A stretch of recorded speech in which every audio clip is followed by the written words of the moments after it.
Hello everyone, this is a slightly different video to the ones that I've done on the night vision builds recently, and it's more of a direct response to a gentleman called Paul Madison. Paul and I have been in contact with each other recently to kind of almost share ideas and thoughts more on the builds, and Paul did send me through a video showing basically his adaptation of the night vision builds that a lot of us have been involved with, and kind of wanted to explore a different way of mounting the screen. Now, Paul's method is very much using a selfie stick. If everyone always go onto Google and search it, literally it's a stick that allows you to take pictures of yourself and with weird and wonderful results. However, the way the selfie stick works, it allows you to have an adjustable adapter here for a screen. So I use a 3.5 inch screen. People are using 4.3, 5 inch screens. I've not seen anyone use a 7 inch screen, but that'd be absolutely ridiculous. But if you've done it, then fine, it's whatever you want to do. However, it then stimulated onto another side topic, which seems to be quite important, especially from Paul's point of view, is terms of keeping the weight down. Now, using mine as an actual poor example, is I have the batteries stored in here. They are 3 1865 lithium-ion batteries which power both my camera and the screen. Now, the downside of that is it's all mounted on the scope. No problem, the scope can take it. I've got decent mounts, and it's the rifle that I use, a Webley Spectra Mark II, and it's got a nice dovetail, and it's very sturdy, very stable. I've got no qualms in actually mounting it. However, Paul's point is very valid in the sense that it adds weight to the gun. Now, by having additional weight on your gun, regardless whether it's an air rifle, from a PCP aspect, Springer, CO2 powered, regardless, you go into rimfires, etc., any additional weight starts making the gun heavy, and if you're out on a longer shoot or you're stalking, it's going to make your arms tired. Okay, you can use a sling, but that's beside the point. The fact is, you're having additional weight on your arms and on the gun.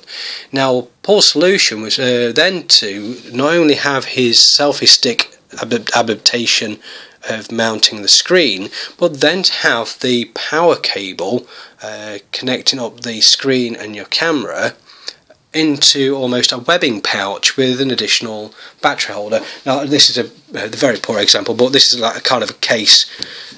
This is just for a camcorder case that I've got, which I might utilise in the future.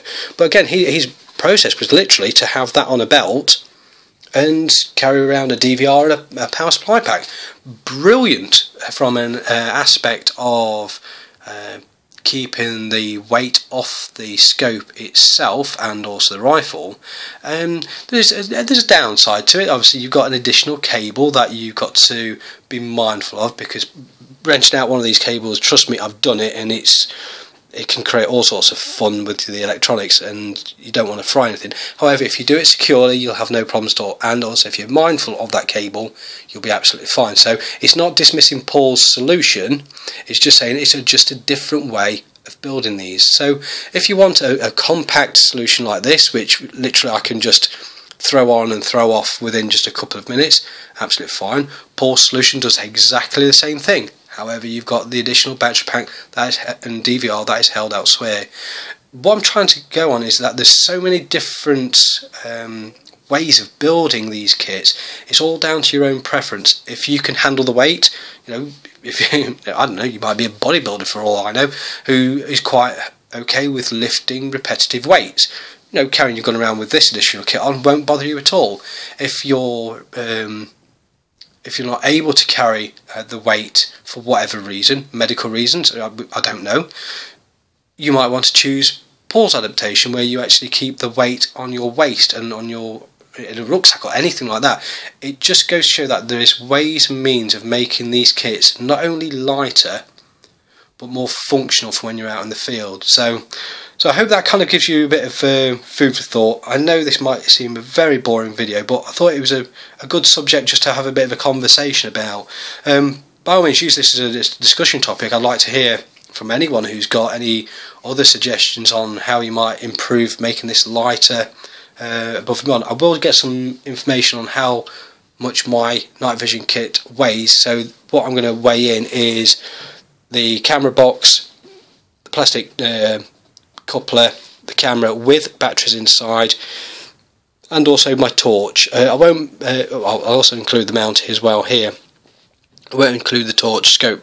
The torch scope mount itself. That's by the by in a sense. But I will put all that together just to see what the figures are and see whether it compares to anything else out there. So let the great weigh-in begin.